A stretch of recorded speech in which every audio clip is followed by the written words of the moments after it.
Okay, let's see, what should I do? These are both Tabular Chert from you know where, Texas. And then I'm going to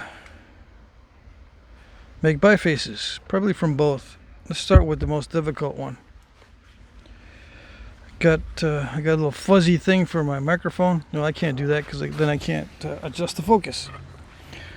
Normally I like to spall with 2 gloves. Okay.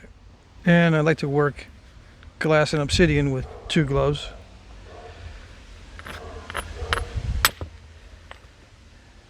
Now, not all tabular chert is the same. This is raw, right? But that's not what I mean. Some of it is nice, some of it isn't. If you get tabular chert online or something, just be aware. It can be good, but then sometimes it's not.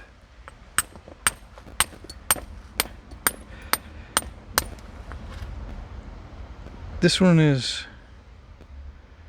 heat treatable, but it would be more brittle than this. It naps just fine like this. So this is high quality stuff.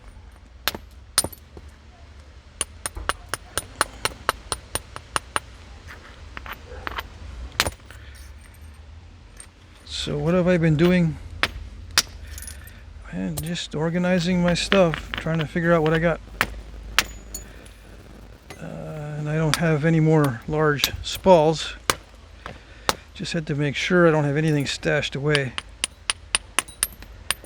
And I do have some material that came in the mail recently, but that's for side projects. And when I finish those up, I'm not going to order any more big pieces. I'm done ordering the big pieces until I don't have to worry about money. Then yeah, I can waste money on them. Maybe waste a lot of money on them. I don't know. But for now, I can't be wasting any money.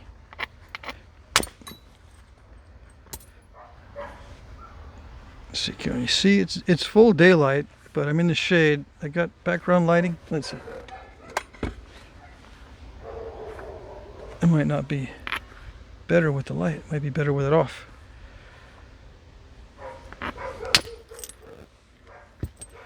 I'm not talking too loud because the neighbors have their windows open and they're like 15 feet away. Yeah. Maybe not that close, but pretty close.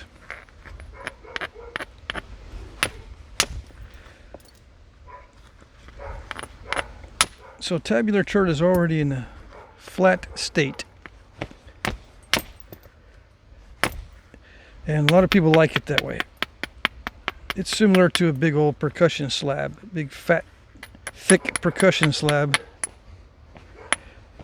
If you can get them that way. Sometimes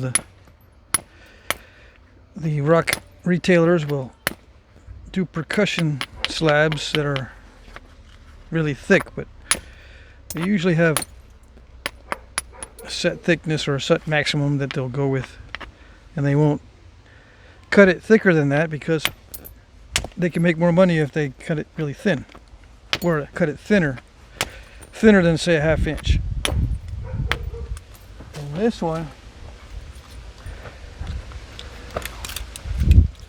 one is about 7/8 at the very thickest, and you won't find anybody that cuts their slabs at 7/8, I don't think.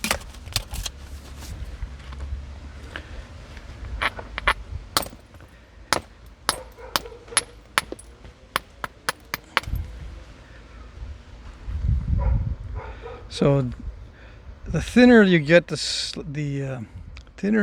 tabular chert, the less likely there is to be nasty stuff on the inside.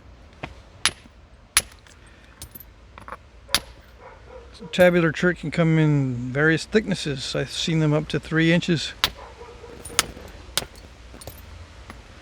or more. But if it gets like above 2 inches thick, A lot of times you'll see nasty concrete in the middle. Not always, but most of the time, in my experience. You'll find this kind of stuff in landscapes. If you're lucky, you'll find a high quality piece. Let's see what this looks like.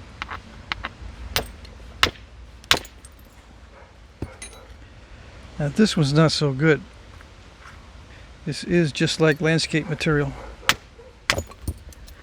Yeah. It is a chert, but it's very, very grainy and has layers.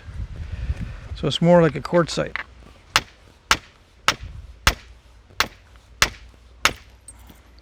Yeah, the layers.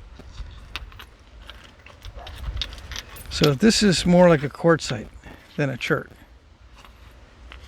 And it reminded me of the landscape material that I see sometimes. But this other stuff is kind of a purplish stuff. It's really good. Really nice. Now am I going to finish this one out completely? I don't know. I should be doing other things right now. Should be working on other stuff. Oh yes. But I haven't done a video in more than 2 days. I'm supposed to do one every other day at least.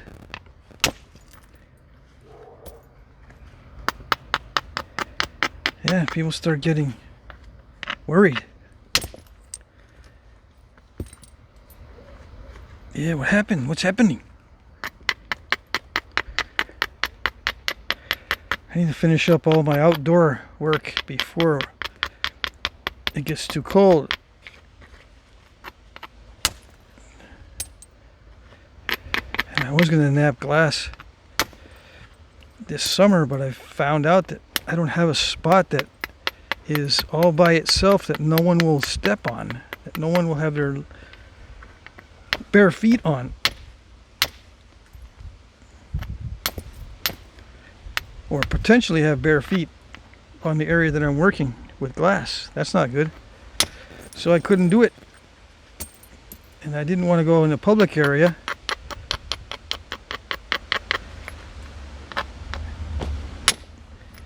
Because that just wouldn't be right. I could be sneaky. Try to pick up as much glass as I can from a park or whatever, but never know.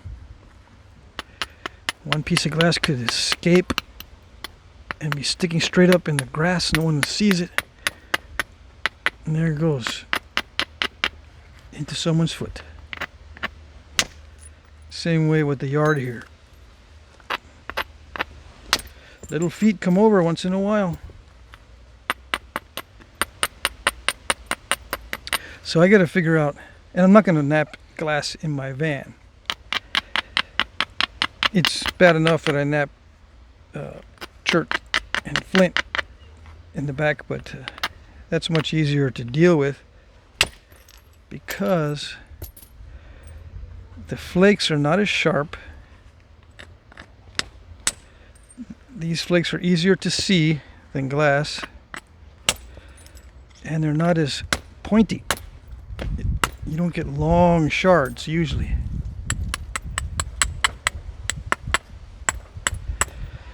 Flint and chert does not like being long and thin, but glass on the other hand, it does like it. Unless you're trying to make an arrowhead, then it doesn't like it. It likes being sneaky. It wants to poke you. It wants to get under your skin, so to speak. Yeah.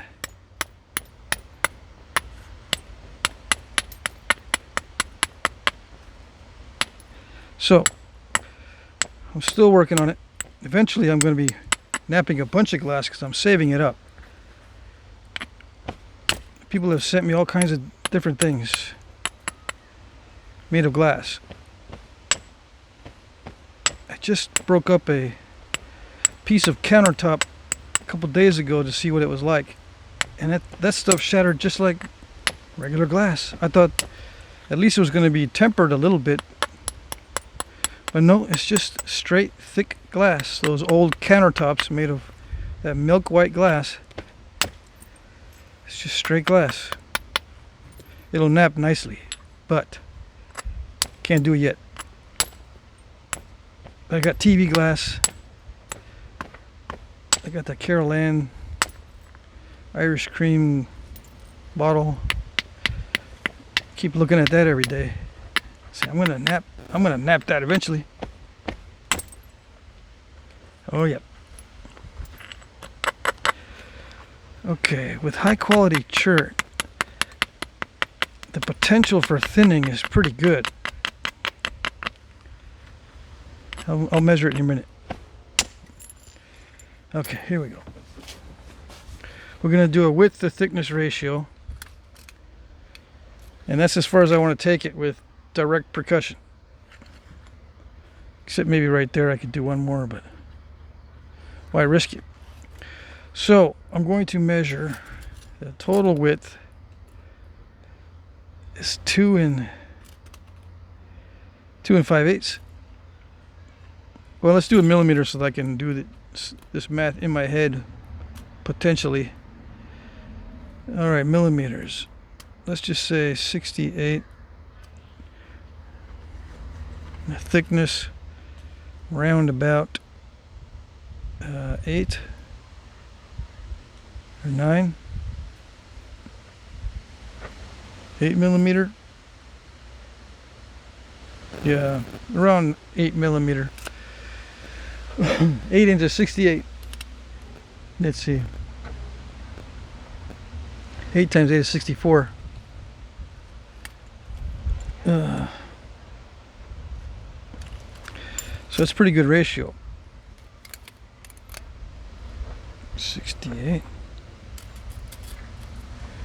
Let's just make sure. And it's more like 9 millimeter. It's still close to 8 to 1. Between 7 to 1 and 8 to 1. And that's with direct percussion on the widest part. Now, to be fair, it's not going to be that wide probably in the end. So let's do millimeter. Let's say 50.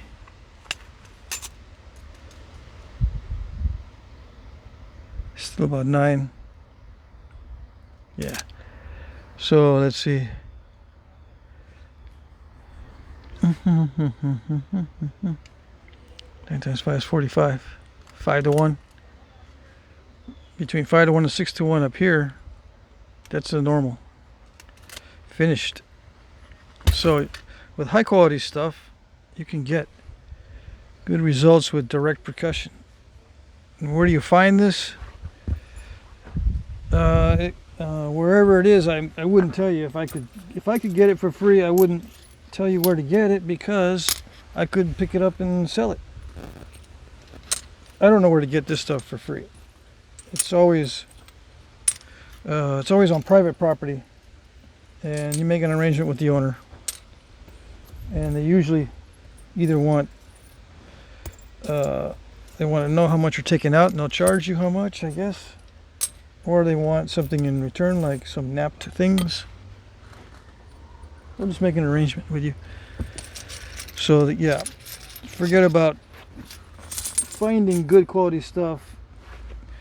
How about this? Now you find this in the landscape. Let's see.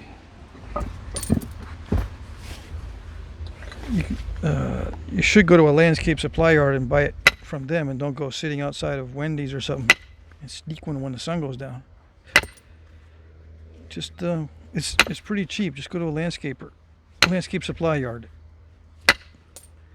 The kind that sells rocks, not the kind that sells mulch and stuff. Although they might sell mulch too. Look for big piles of rocks. Sometimes they'll carry what they call bull gravel or river stones.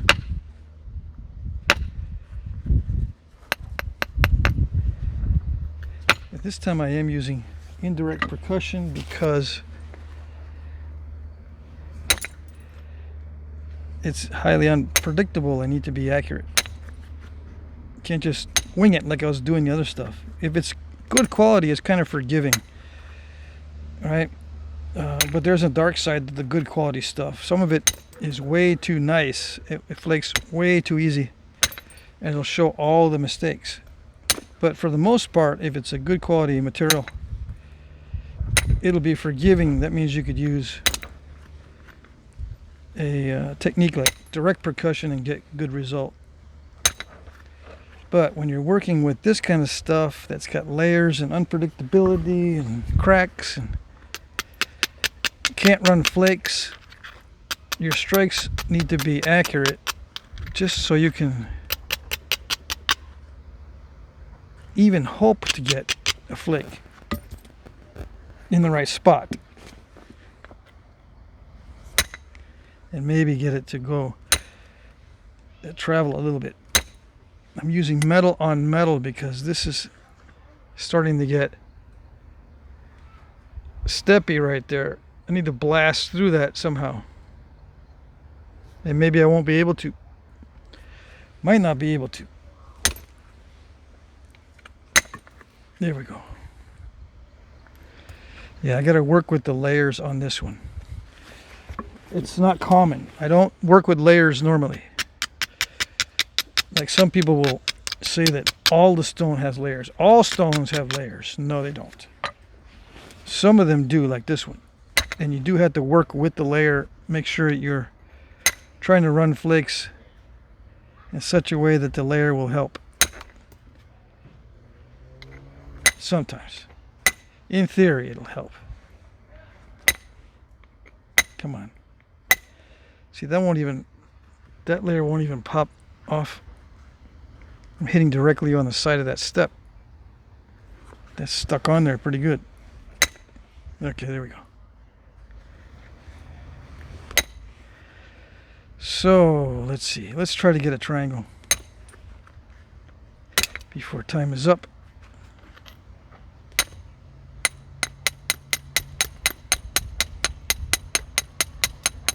I have some high quality stuff sitting in the same box that I got this from. I'll nap that in a minute. Not on this video, but coming up in future videos, I've got some better stuff. But I was curious about this.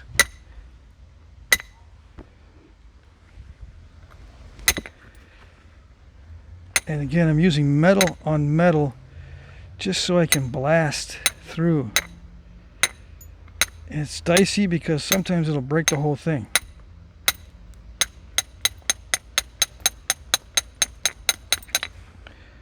And I'm usually Expedient. Yeah.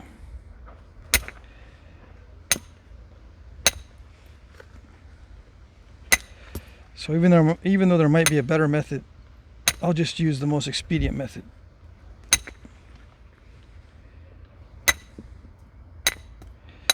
Why do I do that? Well, I think a lot of the artifacts were done that way, if not most of them. The real arrowheads done with expedient methods, because you really don't have time. Time management back in the day was different than what we have now.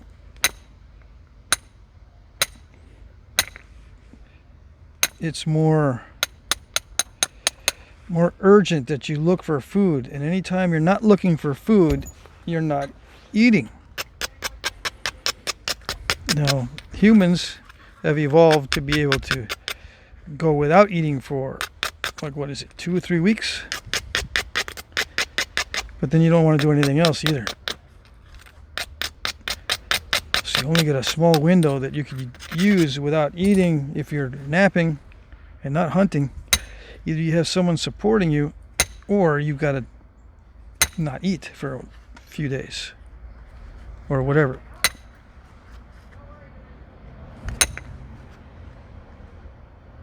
Yeah, it's that intense. So, I think a lot of these points were made with expedient methods. And yep, I do want to know how they did it back in the day, even though I'm using aluminum and steel and materials that are modern. I do use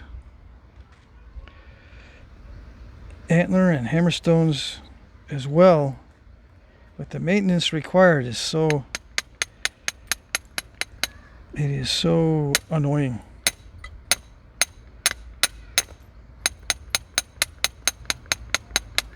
I can't get it done quickly. So that came out very thin by luck. That's not skill there, that's just luck. It just broke at a layer that happened to be okay. I'm probably going to have to lose some of that. Well, maybe not. We'll see how these layers go. Because if it starts to curve in the middle and I want a straight piece, I'm not going to be able to straighten it without losing some of the length. I don't know, this does not feel heat treated,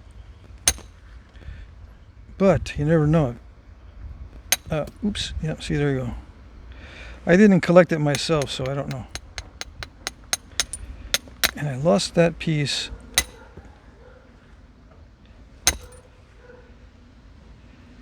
It was unfortunate, but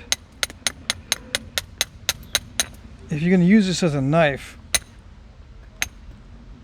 yeah, that tip was too delicate anyway. If you're going to use it as a projectile point, I suppose you can have it more delicate, because it's a one-shot deal anyway.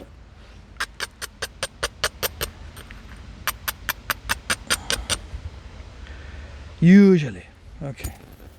No matter how nice you make it, it'll hit something. If you miss, it'll hit the ground, it'll hit dirt, hit rock. Let's see how many shots are actually hits back in the day and how many are misses. What's the percentage of misses and hits back in the day, especially with that little darts? Nobody knows. Did they miss more often than they hit, or did they hit like 90% of the time? The target. I don't know.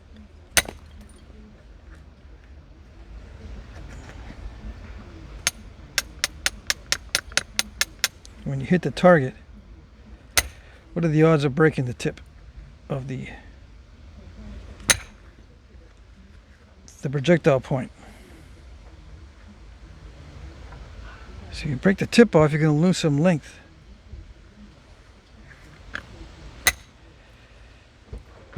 Resharpen it.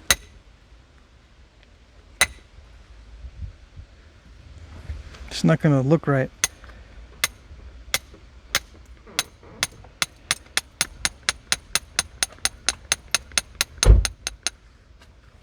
You finally got your rock? Yep, they came in today.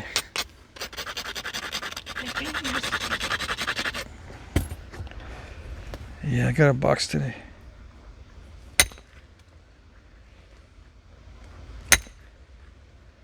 All right, so let's see.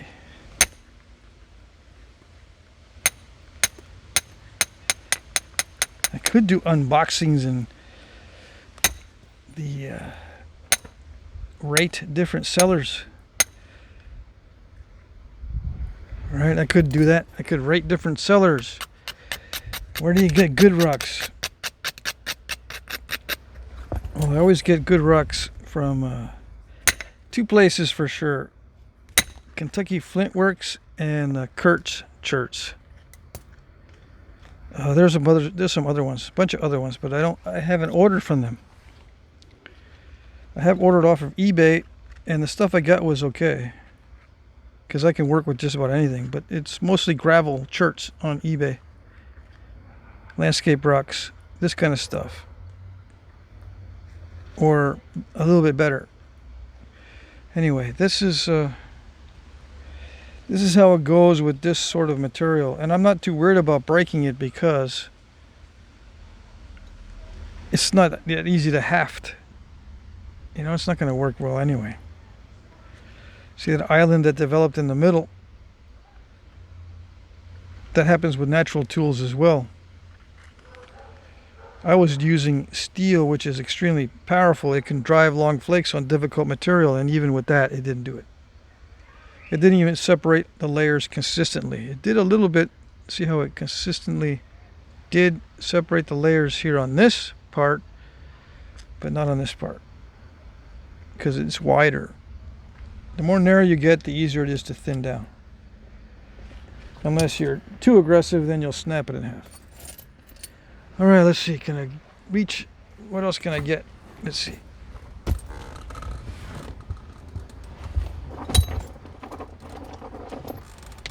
All right, I got something with a question mark. Those are always fun. Landscape rocks, landscape looking type rock with a question mark. Always fun. In quotation marks. Ooh. I didn't mean to hit that spot. I gotta work on my aim. I'm trying to hit that right there. Okay. Much better. This is like a quartzite as well. Yeah, translucent. It might be heat treatable. Maybe. I suppose almost any quartzite is heat treatable.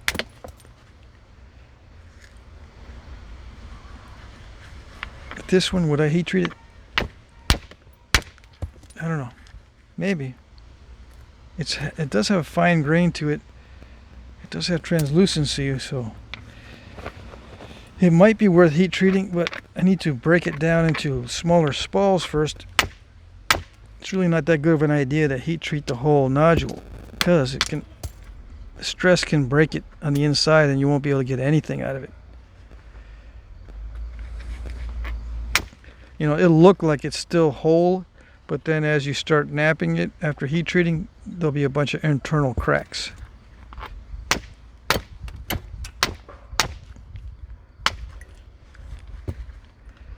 Yeah, some of it's translucent. This is good for tumbling and stuff like that. That kind of lapidary work. And maybe I can heat treat some of that. But I'm not going to do before and afters on this stuff. It's just not enough of it. I don't want to be using my dad's electricity for just a little bit in the turkey roaster. How much you got in there? Like about 5 pieces that weigh less than 3 ounces. That's it. Yeah, don't worry. It's only going to be at 500 degrees for 4 days. Don't worry about it. Nah, this one probably doesn't require that much. Yeah, maybe 400 degrees for about 4 hours.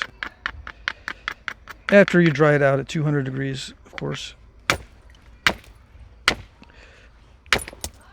Trapped moisture will get you. Sometimes it'll make these things explode.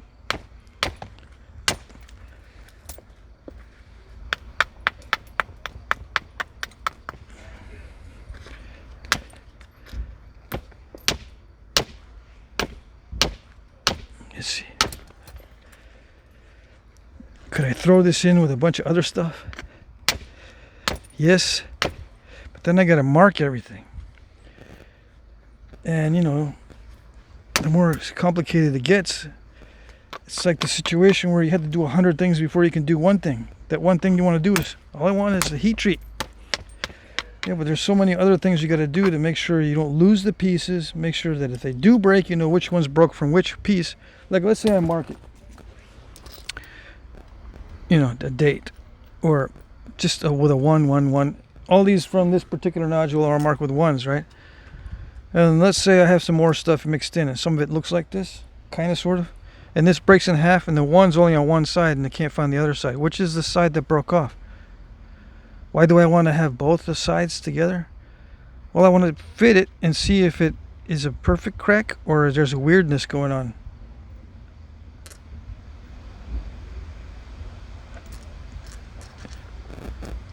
Stuff like that. How far away did the other piece land? Did it go really far, or did it just stay in place? Kind of close. you know, most of the time all these pieces will stay close together and you can kind of figure it out. But sometimes these things jump or they power their way through they're like almost in the middle and they pop all this stuff off the top. You know, sometimes they really do explode a lot or with force. You want to know for sure because you don't want anything exploding with force in your turkey roaster or in your oven in your house.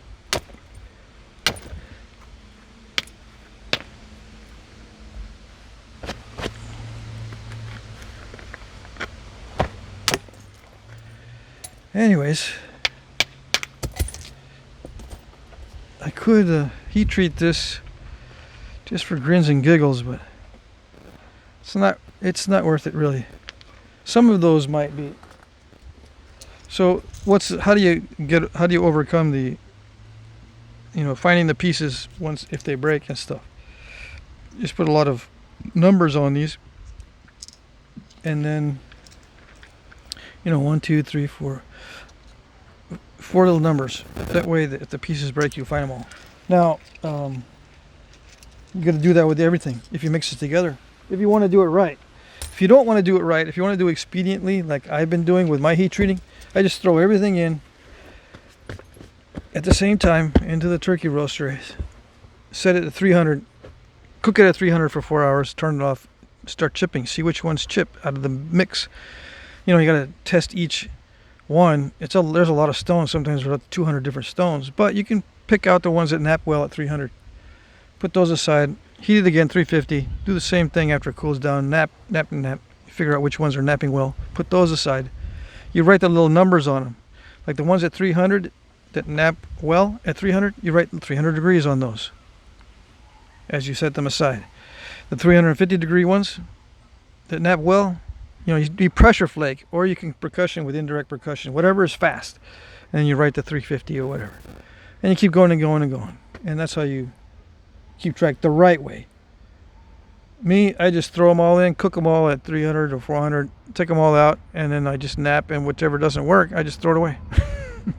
All right, that's it for this particular session. I do like that first nodule. It's really nice stuff. Okay.